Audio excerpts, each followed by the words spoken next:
into leaving England and going to Italy, where they were able to drug him in his drink and then take him without problems. But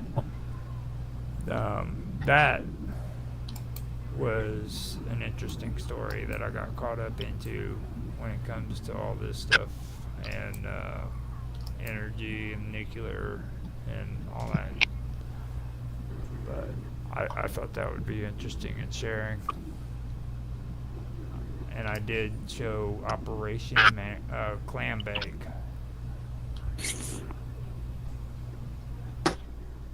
Yep.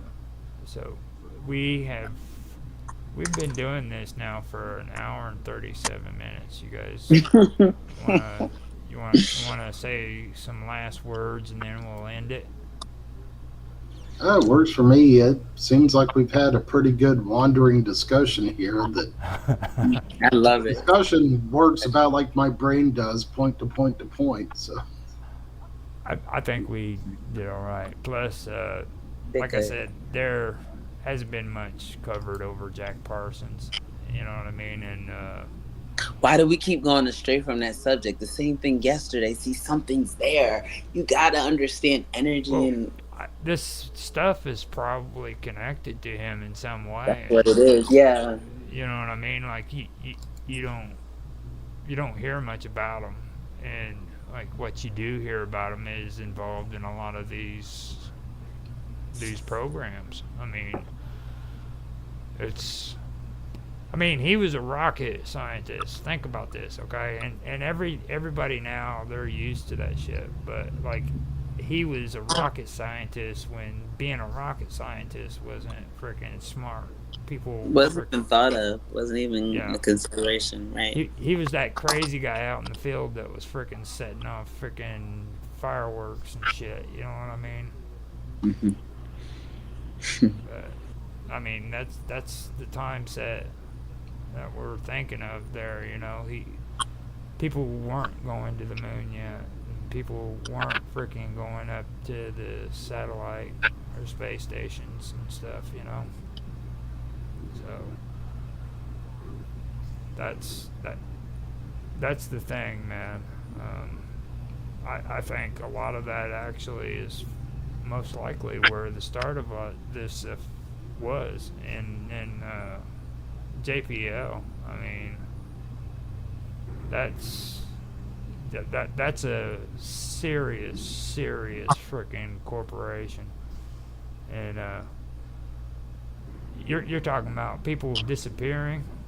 All right, people disappear. Trust me, and there's a good chance JBL has something to do with it.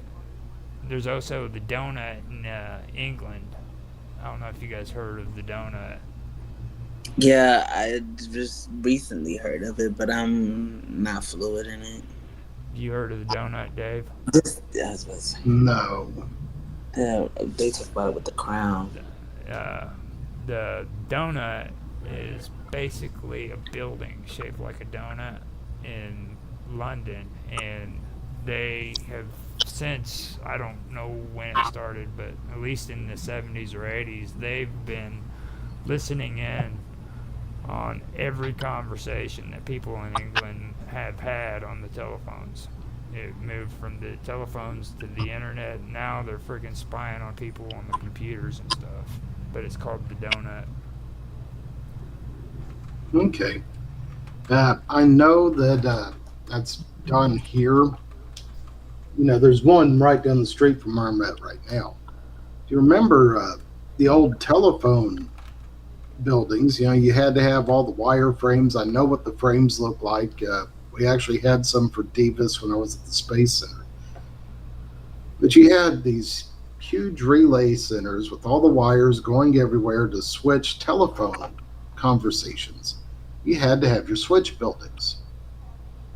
Well, we don't need that anymore. We Even if you've got two landlines, when one calls the other, it gets converted to digital somewhere, and it's all done over network switches and the internet and what have you, even if you think you're using a landline. We have all these telecom buildings all over the United States that are still standing. They're still secure. You still see vehicles at them all the time. Most of them really don't have any windows. That's where the spooks hang out. Those things are full of FBI. They're still owned by AT&T. They're still owned by whoever. But instead of running a bunch of network phone switching equipment that we don't need anymore, that's where we're monitored from. These old phone buildings that are theoretically next to useless now are just full of spooks. Yep. And you drive by one, you see a normal-looking guy go in, chances are he's at NSA. Now, the donut is the nickname given due to its resemblance to a donut to the headquarters of the Government Communication Headquarters, a British cryptography and intelligence agency. It is located on a 71 hectares, 176 acres site in Ben Hill in the suburbs of Cheltenham, Gloucestershire. Gloucestershire in southwest England. So that's where it is. And I brought up the picture too, and I made a I think I have seen this before now that I'm looking at it. yeah. Oh, you want me to pop it back up? No, I'm looking at it right now. No, I think I have seen pictures of this building before, but I just kind of kept going. I thought it was a sports stadium because I've seen it in passing. So Now that I look at it, it's obviously not a sports stadium. that's why I tell English people they need to just shut their mouth, because like they freaking make it out like we're the freaking ones spying on everybody's intelligence or on their conversations, and like they're the ones who started it. You know what I'm saying? Like Oh, yeah. Queen Elizabeth, or not Queen Elizabeth, but what's her name? The one that was during Ronald Reagan's era. She didn't want to get Oh, that was Queen Elizabeth. yeah, Queen Elizabeth didn't want to get on board with Margaret Thatcher too. Neither one of them wanted to get on board with Ronald Reagan on the space program, the Star Wars program, Right. because the United States didn't want to freaking get involved with their freaking intelligence program, which consisted of that facility. All right. So Ronald Reagan had to freaking actually negotiate with them so that they could get on board and they could work together, which meant that the freaking Star Wars program was like completely downsized. You know what I'm saying? Like what he wanted to do and what was actually done didn't match up, and it was Right. because of that bullshit. So that's another thing that's a pretty good thing to talk about.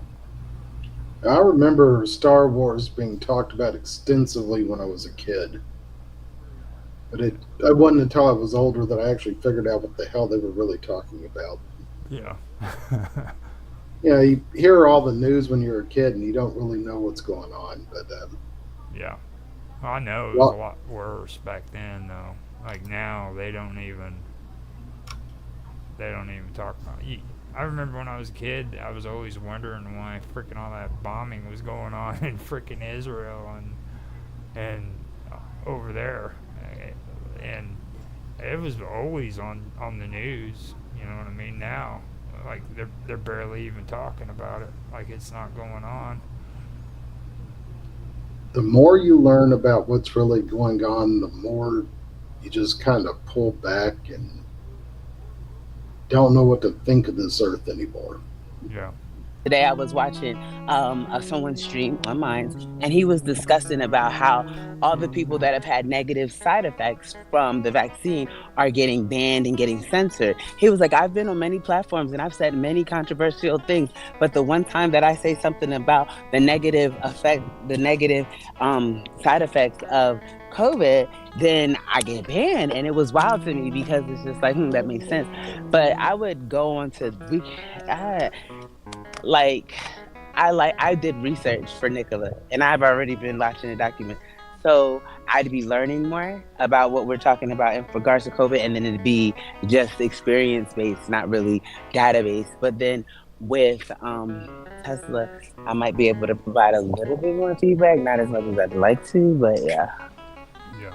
Like for me, the thing is, like last week when we were talking about Jack Parsons, I mentioned Jack Parsons' death in particular, you know, and like you even sometimes misunderstand what I'm saying there. I mean, like when I talk about like the story behind his death, I'm not just he could have been killed. Don't get me wrong, but he could have been disappeared too. He could, you know, taken into freaking hiding to do his work in private, away from the public's eye. You know what I mean? Like, I feel like he put himself in private, like maybe faked his own death type of thing. well, Not saying that it. I'm pretty sure that somebody that's able to do that would have to have some kind of power. You know what I mean? Like this.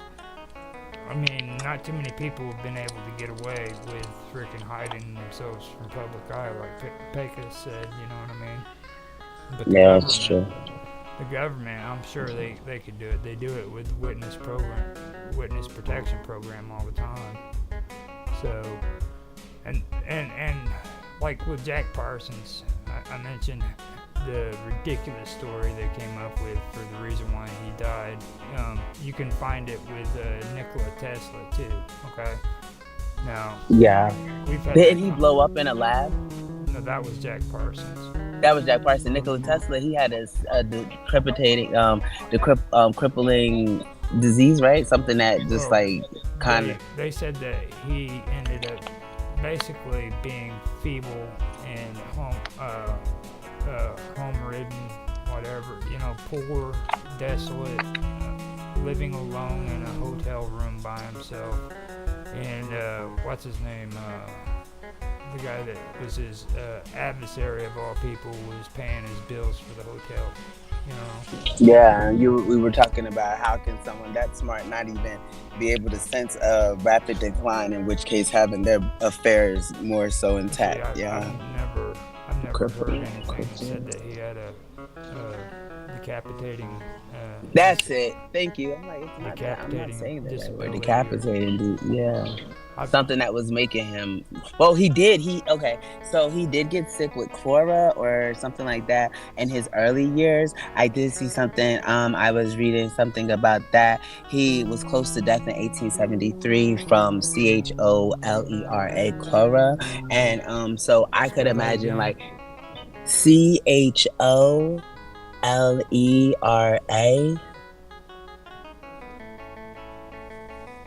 And like cholera. I never looked up I never really looked up the disease. I was just more so interested in, the subject matter. But yeah, I'm about to look it up now with you all. CHO. I wish I had my keyboard. I cannot stand writing on this thing. CHOLERA.